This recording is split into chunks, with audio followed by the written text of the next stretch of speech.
अमावस की शब जन्म लेने वाली एक ऐसी माफूकुल फहम कहानी जिसका कोई अंत नहीं। रात की स्याही ने जैसे ही ज़मीन को अपनी आगोश में लेना शुरू किया, आसमान पर एक खौफनाक सुर्खी उभरी, जैसे किसी ने सूरज की खाल चीर दी हो। लोग घरों के दरवाजे बंद करने लगे। बूढ़ियाँ लाल कपड़े निकाल निकाल कर खिड़कियों पर लटकाने लगीं, और वो औरत, वो जिसे पूरा गांव चांद बीबी कहकर पुकारता था, अपने कमरे में लालटेन बुझाकर एक खुफिया लकड़ी के संदूक से कुछ निकाल रही थी। चांद बीबी, जो दिखने में आम औरत थी मगर जिसकी आंखों में कोई और ही जहां छुपा था। जिन औरतों की कोखें सूख जाती वो चांद बीबी के कदमों में आती। चंद घरों में मरघट सा सन्नाटा छा जाता। वहाँ चांद बीबी का तावीज़ चहक पैदा कर देता। मगर इस सब के पीछे एक खौफनाक राज था जो सिर्फ चांद गिरन के लम्हों में सांस लेता। उस रात भी चांद गिरन था। लोगों ने कमरों में आग जला रखी थी। हामला औरतों को ज़मीन पर लिटा दिया गया था। इनके हाथों में कुछ भी काटने से रोक दिया गया था। लेकिन चांद बीबी वो हामला थी और इसकी कोख में कुछ और ही पल रहा था। जब घड़ी ने रात के 2 बजाए और चांद की रोशनी मुकम्मल स्याही में डूब गई, तो चांद बीबी ने वही किया जिसका इसे बरसों से इंतज़ार था। इसने संदूक से एक कपड़े में लिपटा स्याह पुतला निकाला, शैतान का पुतला। इसके दांतों से बने नाखून थे और इसकी आंखों में खून जमी हुई नफ़रत। चांद बीबी ने झुककर एक खंजर निकाला जो हड्डियों से तराशा गया था और गिरन के आइन गहराई में उस पुतले की गर्दन काटी। ऐसा लगा जैसे आसमान चीख उठा हो।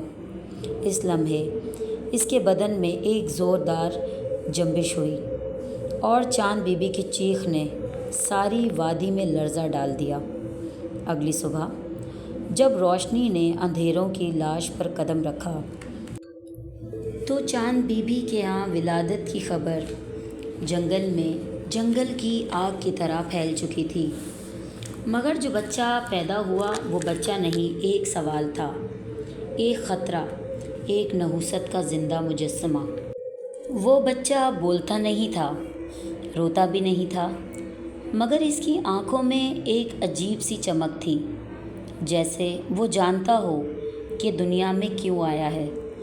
इसके हाथों की उंगलियां नोकीली थी जैसे छोटे छोटे पंजे हों, और इसके होंठ हमेशा खुश्क, जैसे किसी ने इन पर खून पीने की लानत रख दी हो। गांव की औरतें इस बच्चे को देखकर कलमे पढ़ती और मर्द दुआएं करते कि चांद बीबी से कहीं ले जाए। चांद बीबी, जो पहले दुआ की अलामत थी, अब नहुसत का इस्तिखारा बन चुकी थी। वो बच्चा दिन भर घर के कोने में बैठा रहता, लेकिन रात होते ही इसके अंदर कुछ बदलने लगता। इसकी आंखें चमकने लगतीं, इसका जिस्म थरथराने लगता, और फिर वो घर से निकल जाता खामोशी से, धीरे धीरे। पहली लाश चौधरी फजलुद्दीन की बकरी थी, गर्दन कटी हुई, जिस्म से खून मुकम्मल खुश्क। फिर मास्टर यामीन का पालतू कुत्ता, आंखें बाहर, दांत ज़मीन पर। और फिर एक रात आसिया बीबी का 5 साला बेटा, जो अपने बिस्तर से गायब हुआ और सिर्फ इसका पजामा पीपल के दरख्त पर लटका पाया गया। ये सब हादसे नहीं थे, ये सब निशानात थे, शैतान के बेटे के निशानात। गांव के बुज़ुर्ग इकट्ठे हुए।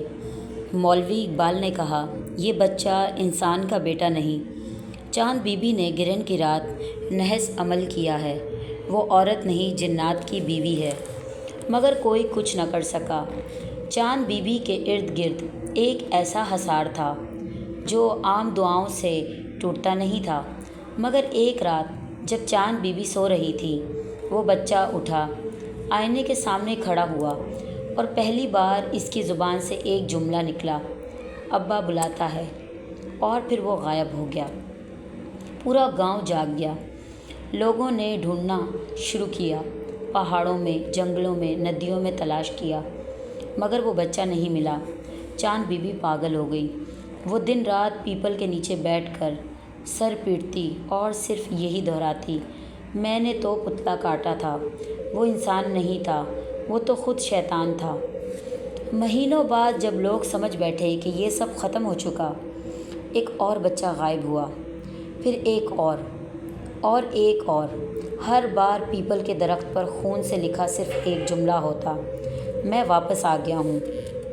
आज भी जब गिरन होता है, लोग चांद बीबी की वही बात दोहराते हैं।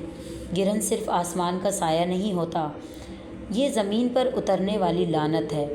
जब एक औरत जो माँ बनने जा रही हो, इस लम्हे किसी भी ज़े रूह को काटती है, तो वो सिर्फ जिस्म नहीं काटती, वो तकदीर का धागा चीर देती है। चांद बीबी के घर की खिड़कियाँ आज भी बंद हैं। पीपल का वो दरख्त आज भी साया करता है, और हर गिरहन की रात लोग सरगोशी करते हैं, शैतान का बेटा एक दिन फिर कोख से जन्म लेगा। दोस्तों, अगर आपको हमारी कहानी पसंद आई हो तो चैनल को ज़रूर सब्सक्राइब करें और कमेंट बॉक्स में अपनी राय ज़रूर दें। मिलते हैं अगली कहानी में, तब तक के लिए अल्लाह हाफ़िज़।